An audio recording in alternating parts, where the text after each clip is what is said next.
Assalamualaikum warahmatullahi wabarakatuh. Alhamdulillahirrabbilalamin. Sahabat sekalian, akhirnya DPR bersama pemerintah telah mensahkan rancangan kitab hukum pidana RKUHP KUHP kitab Undang Hukum Pidana pada hari Selasa tanggal 6 Desember 2022. Walaupun undang-undang ini memiliki masih banyak sekali kekurangannya, masalahnya bahkan banyak yang memprotes, mendemo terhadap pasal-pasal yang ada di KUHP, tapi pemerintah dan DPR telah mengesahkan di antara pasal-pasal bermasalah yang banyak diperbincangkan tentang pasal 67 pasal 98, 102 yang katanya bertentangan dengan HAM, yaitu tentang hukuman mati. Kemudian ada pasal 167 yang memberangus kebebasan berekspresi dan juga berpendapat. Kemudian pasal 218 sampai dengan 220 tentang mengatur soal penghinaan presiden. Kemudian pasal-pasal tentang perzinaan yang ini mendapat reaksi dari organisasi internasional PBB yang tentang perzinaan, yang menurut PBB ini pasal akan mengganggu kebebasan individu tentang hak asasi manusia, tentang kebebasan memang kalau orang barat pedomannya mengatasnamakan HAM, mereka ingin hidup bebas sebebas-bebasnya, tapi kebebasan itu nanti banyak menimbulkan masalah. Nah, ini pasal tentang perzinaan, di mana orang yang berzina itu bisa kena hukuman 1 tahun, sedangkan orang yang kumpul kebo bisa dipenjara selama 6 bulan. Sahabat sekalian, tentang KUHP ini Kitab Undang Hukum Pidana memiliki banyak pasal-pasal bermasalah. Tentunya ini menjadi bahan renungan untuk kita semuanya sebagai orang muslim, sebagai orang yang beriman kepada Allah, yang telah mengikrarkan dirinya bersyahadat, bersaksi bahwasanya Allah dan Rasul-Nya itu seharusnya menjadi sumber hukum atas dirinya, keterikatan dirinya terhadap aturan-aturan yang sudah Allah dan Rasul-Nya sampaikan lewat Al-Quran maupun Al-Hadis. Sahabat sekalian, tentang hukum-hukum yang dibikin oleh manusia, namanya juga manusia memiliki banyak sekali kekurangannya, banyak sekali kekhilafan, dan mungkin juga kepentingan yang ada dalam dirinya. Mungkin juga kalau kita lihat di KUHP tentang pasal korupsi dan sebagainya yang lebih ringan hukuman terhadap koruptor Nah, ini juga menimbulkan rasa ketidakadilan di tengah-tengah masyarakat. Itulah hukum yang dibikin oleh manusia, yang penuh dengan kepentingan, penuh dengan kekurangan, karena namanya juga manusia, penuh dengan kekurangannya. Baik, sahabat sekalian, sebagai orang yang beriman, mestinya kita tak perlu mencari hukum dan aturan untuk mengatur hidup kita. Allah telah turunkan Al-Quran melalui manusia terbaik di muka bumi, Rasulullah Muhammad SAW. Bukan iman namanya jika masih ragu terhadap aturan Islam. Bukankah iman menuntut pembuktian? Perhatikan baik-baik firman Allah Subhanahu wa Ta'ala dalam Quran surat An-Nisa ya, ayat 65. Demi Tuhanmu, mereka pada hakikatnya tidak beriman hingga mereka menjadikan kamu Muhammad sebagai hakim atas perkara apa saja yang mereka perselisihkan. Lalu mereka tidak merasakan dalam hati mereka keberatan atas keputusan hukum apapun yang kamu berikan, dan mereka menerima keputusan hukum tersebut dengan sepenuhnya. Ini ke dalam firman Allah dalam Quran surat An-Nisa ayat 65. Apa maknanya? Menurut Syekh Wahab Az-Zawili dalam tafsirnya Al-Munir, agar orang beriman dengan iman yang hak, iman yang benar, harus terpenuhi 3 hal.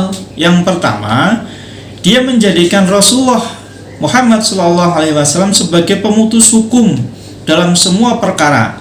Sebab apa saja yang Rasulullah SAW putuskan pasti benar, sehingga wajib dipatuhi secara lahir dan batin. Kedua, tidak ada keberatan dalam dirinya atas apapun yang Rasulullah SAW putuskan. Jiwanya mengikuti keputusan hukum Nabi Muhammad SAW disertai dengan keridoannya yang sempurna, penerimaan yang mutlak dan tidak membenci. Ketiga, ia patuh sepenuhnya dan menerima keputusan hukum secara total tanpa keberatan, pembelaan atau penyelisihan. Ya, gini sahabat sekalian, jadi itu unsurnya ya, menurut Syekh Wahbah Az-Zuhaili dalam tafsir Al-Munir. Ada 3 makna ya dari kita beriman kepada Allah dan Rasulnya ya, yang harusnya Allah dan Rasulnya menjadi rujukan, dan kita tidak ada keraguan sedikit pun ya terhadap hukum-hukum yang Allah telah buat untuk manusia.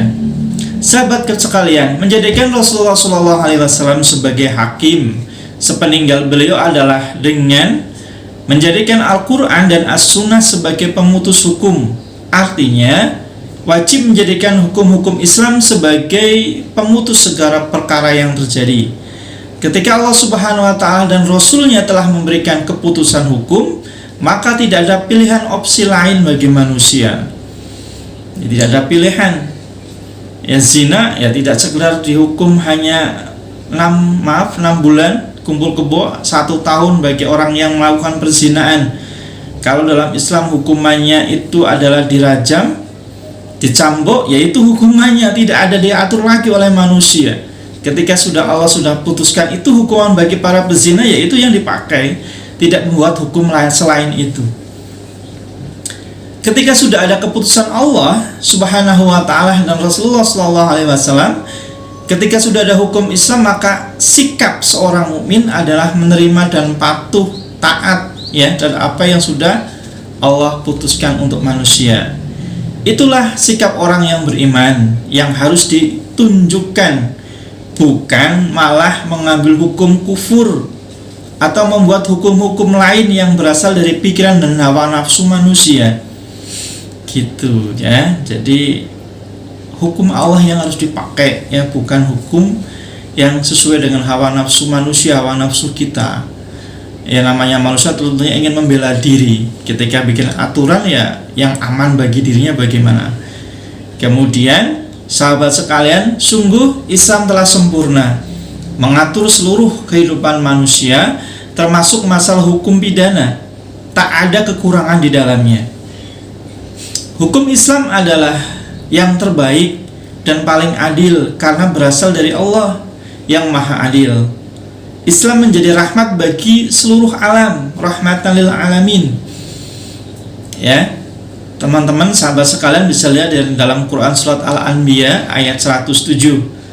Maka pasti dengan penerapan Islam akan datang kemaslahatan dan tercegah kemadaratan pada manusia dan alam. Karena itu Allah Subhanahu wa Ta'ala menyatakan keheranan, pengingkaran dan celaan terhadap siapa saja yang justru lebih menghendaki hukum-hukum selain Islam, hukum jahiliyah, dan malah mereka berpaling ya, meninggalkan hukum-hukum Islam. Allah Subhanahu wa Ta'ala berfirman dalam Quran surat Al-Maidah ayat 50, yang artinya apa hukum jahiliyah yang mereka kehendaki. Hukum siapakah yang lebih baik daripada hukum Allah bagi orang-orang yang yakin. Al-Maidah ayat 50. Sahabat sekalian, hanya dengan hukum pidana Islam kita akan mendapatkan kemaslahatan di dunia dan akhirat.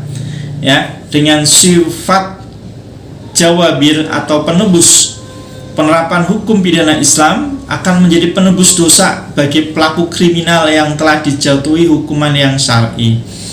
Dengan sifat zawajir, pelaksanaan hukum pidana Islam akan memberikan efek jera bagi pelakunya dengan membuat orang lain takut untuk melakukan tindak pidana kriminal yang serupa. Karena itu, hukum pidana dalam Islam akan memberikan jaminan kelangsungan hidup bagi masyarakat. Allah Subhanahu wa taala berfirman, dalam kisos itu ada jaminan kelangsungan hidup bagi kalian, hai orang-orang yang berakal, supaya kalian bertakwa. Quran Al-Baqarah ayat 179. Inilah luar biasanya sistem hukum pidana Islam. Tak sekedar berdimensi dunia, akan tetapi juga akhirat. Apakah hukum pidana buatan manusia itu menjamin bahwa perilaku tindak pidana akan diampuni kesalahannya oleh Allah atas tindakannya?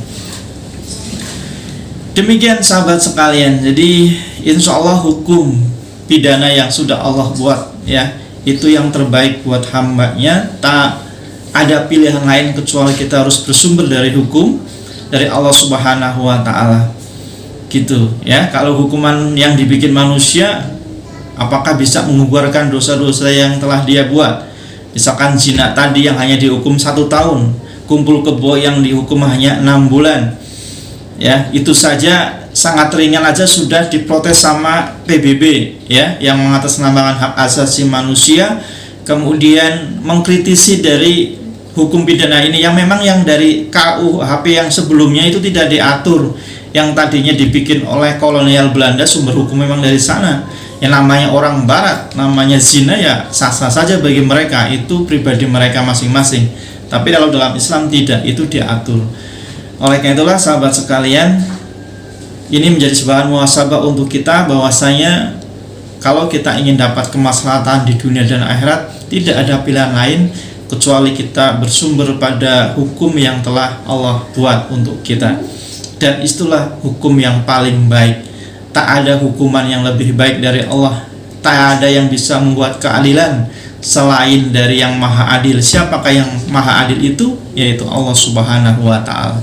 Baik, demikian sahabat sekalian, ya, meneliti dari kitab undang hukum pidana KUHP yang telah disahkan pada 6 Desember 2022. Walaupun ada DPR mempersilahkan bagi yang tidak setuju untuk protes, ya, untuk mengadukan untuk mengkritisi, untuk protes ke Mahkamah Konstitusi, ya, silakan, ya, tapi mereka juga mau tidak mau akan bersumber juga pada hukum-hukum yang dibikin oleh manusia. Tapi sebagai orang yang beriman, tentunya seharusnya hukum yang paling pas diterapkan untuk manusia, yang dari tentunya pencipta manusia itu sendiri, yaitu Allah Subhanahu wa ta'ala. Terima kasih, semoga bermanfaat. Mohon maaf kalau ada yang kurang berkenan. Bagi yang ingin bertanya, ingin mengkoreksi, silakan bisa komen. Jangan lupa untuk subscribe, ya, channel ini. Semoga insya Allah ke depan ada video-video yang lebih bermanfaat untuk sahabat sekalian. Terima kasih, mohon maaf. Alhamdulillahirabbil alamin. Subhanaka Allahumma wa bihamdika asyhadu an la ilaha illa anta astaghfiruka wa atubu ilaik. Assalamualaikum warahmatullahi wabarakatuh.